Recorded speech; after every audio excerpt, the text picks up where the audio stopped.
Wherever you left it. Oh, okay.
I don't think it would because it has to take the payload. I mean, that's going to cost $1,000 to rent one. You know what I mean?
Yeah.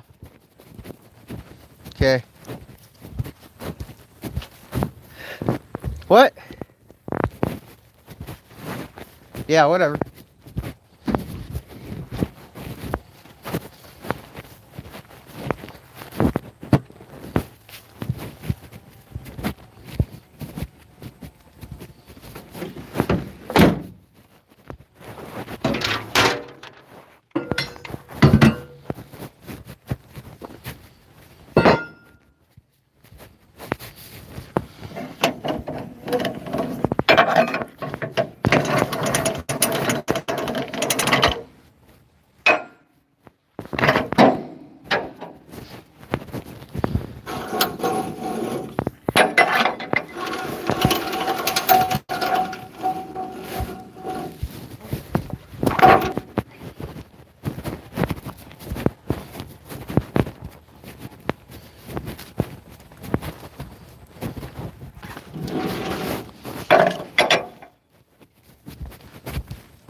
going on, guys?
How's everybody doing today?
Has anybody got any big plans for the weekend?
For peace, but didn't give us the opportunity to live in peace.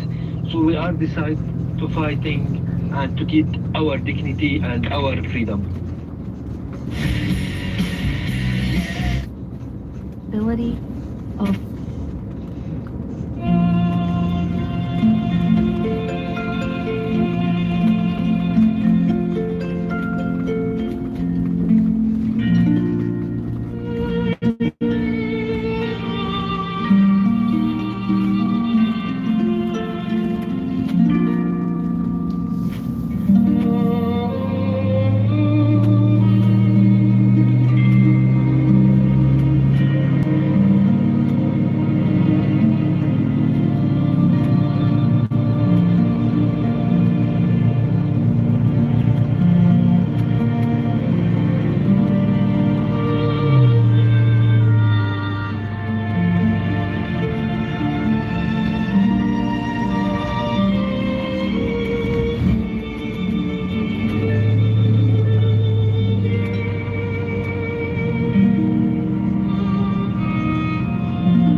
star 88.3.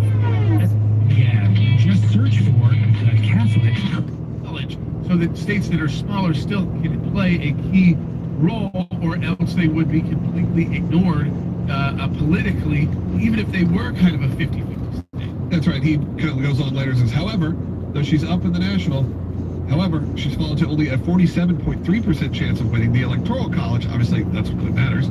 And the numbers, that's all that really matters, because you are fighting for just these handful of states. And I think when you have that moment of talking about fracking, you talk about those situations, it's because those aren't playing well in these handful of states. No, not at all. You know, I want to tell people this too, because we only have one day left in our Life at Liberty Drive, Logan, and this is your last chance to have your gift double to the ACLJ. I want to say one. I tried to say, I didn't know if everybody could hear me in the last segment. I just want to say thank you to our donors who came out yesterday in strong support. We're getting there towards our goal. We're not there yet to the 500,000 goal, but I want to say thank you for those of you who did answer our call for your support. But we're short, and this is our...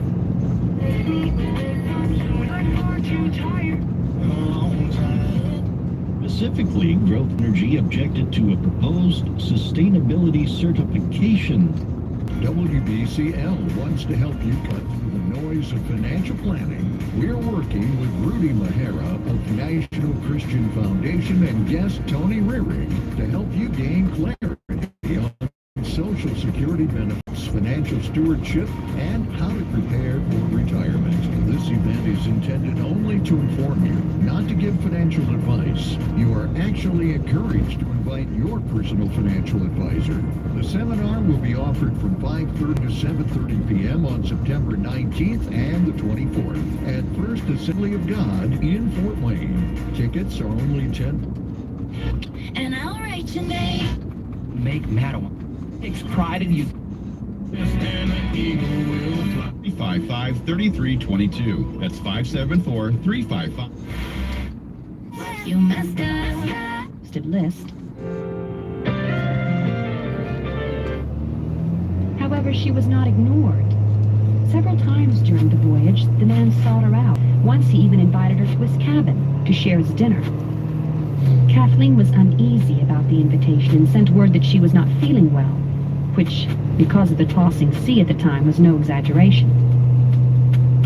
Still, he continued to seek her. It began to be noticed by the other women, and Kathleen found herself the butt of crude jokes. From henceforth, she tried her hardest to avoid the man as much as possible. As they neared the end of the journey, anticipation ran at fever pitch. Kathleen walked about the deck, enjoying the brisk wind that reddened her cheeks and whipped her hair.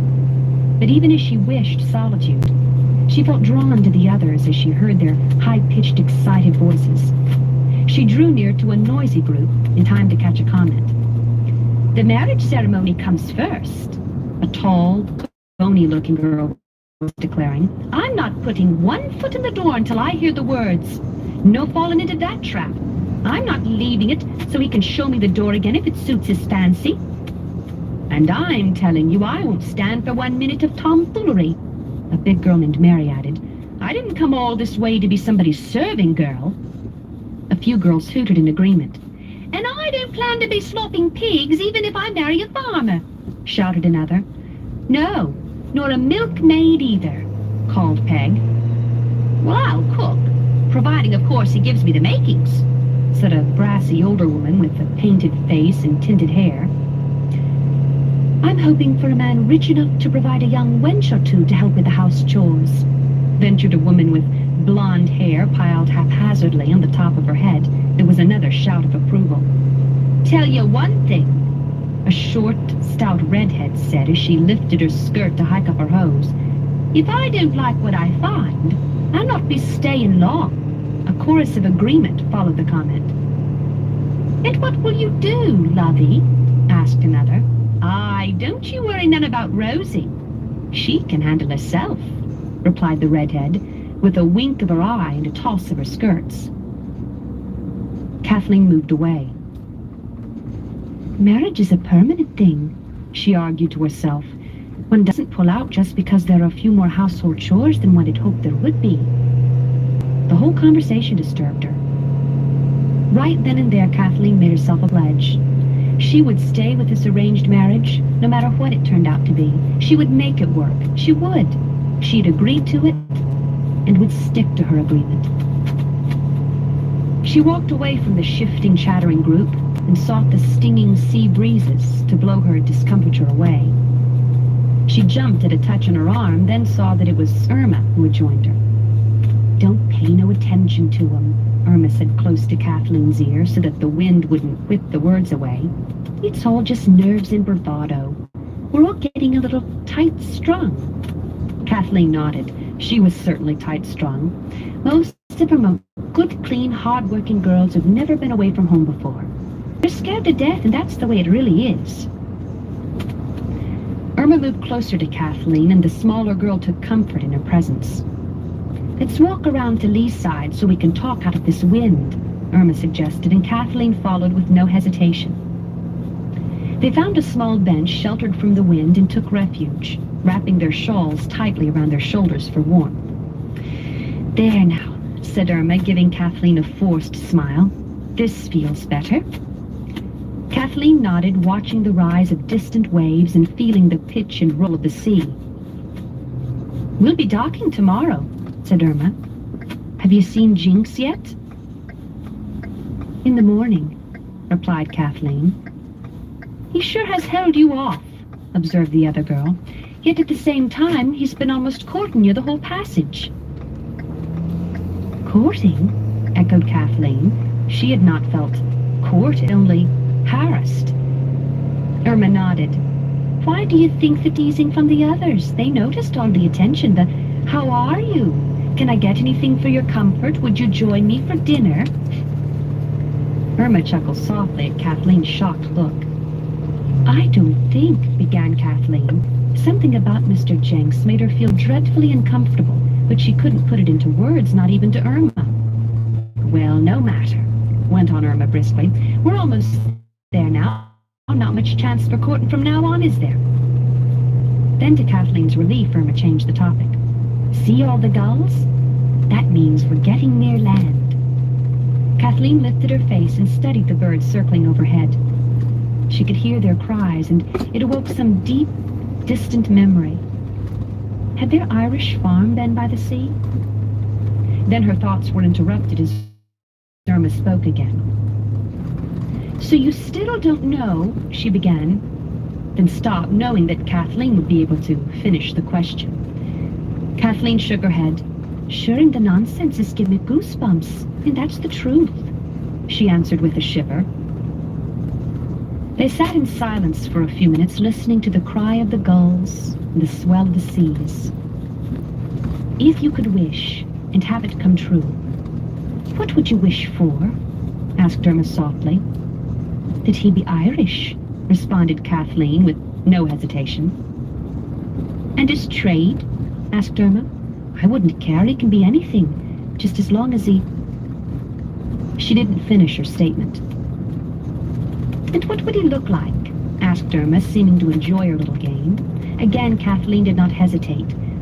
"Dark, wavy hair coming down at the sides with curling sideburns, with laughing, teasing eyes and a dimple in his chin." She had described her father, just as she remembered him. "Lied like a tall, blonde rancher with broad shoulders and a straight nose and even teeth with just a small, carefully trimmed mustache," laughed Irma. "Oh, Irma!" cried Kathleen, laughing too, and then adding in sudden anguish, "And what do you think they are hoping for in us?" Irma shrugged, then answered thoughtfully. "Companions, cooks, housekeepers, someone to share laughs and trials, someone who won't nag or chatter too much or complain over wet firewood or footprints across I'm the not kitchen." sure what it is. Kathleen shivered. "At least, I'm hoping that's what he'll want." "Yes, I could be that, Kathleen, but if he wants more, then—" Irma let the sentence slide away to join the cry of the gulls and the sighing of the wind. Kathleen reached for her friend's hand.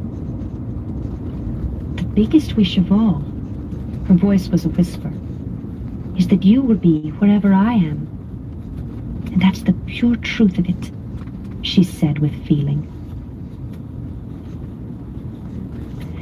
The next morning, Kathleen went promptly for her appointment. Mr. Jenks rose to meet her as she entered the room and took the liberty of using her first name. Kathleen, he beamed, taking her arm and steering her to a chair placed a little too close to where he himself had been seated. He reclaimed his chair so close to Kathleen that she feared they would bump knees. She drew back in her seat as far as she could. "And are you feeling quite well now, my dear?" he asked solicitously. Kathleen assured him that she was fine. "You are such a delicate little thing," he said smoothly, "that I feared for you on this arduous journey." "I'm stronger than I look, sir," Kathleen responded a bit curtly. He nodded and changed the subject. "We dock this afternoon." Kathleen nodded her head. "I was hoping that we would have some time to enjoy each other's company on the voyage, but the heavy seas..." Kathleen shifted uncomfortably and broke in. "I'm anxious to hear where I'll be going, sir," she dared to say. "Oh, yes." He came back to attention and placed his hands on his knees. "Well, that, my dear, is still a matter of concern for me as well." Kathleen did wish that he would stop calling her his dear. "As a matter of fact," he went on, "it has still not been decided." Kathleen frowned. "Oh, never fear," he said, reaching to take her hand. "You will have a place, I can assure you, even if I have to take care of you myself." He winked and grinned, and Kathleen felt terribly annoyed. "Why am I here?" she asked boldly. "Why make an appointment just to tell me that there have been no arrangements?" "Oh, there have been arrangements," he said, and reached to give his mustache a twitch. "I would like to take you to dinner with me tonight at my hotel. I'm staying at a rather elegant place downtown. I think you will like it. Perhaps without the tossing of the sea, we will have better opportunity to..." "That is unthinkable," said Kathleen, standing to her full 5 feet 2 inches. Her face flamed with her disgust. "I will stay with the others, wherever they are staying." His face grew dark with anger. "You are a proud one, aren't you?" he spat at her. "And after all I've tried to do..." "Sure now, and I was of the impression that my passage was paid by an American gentleman," Kathleen reminded him. "Yes, miss," said the man, his anger now matching hers. "And he shall have you. Pity him, whoever he is. I wouldn't want to deal with him."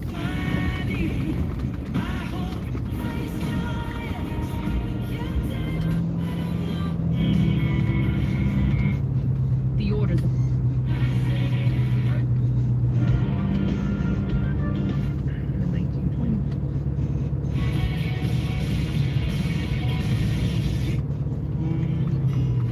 If I told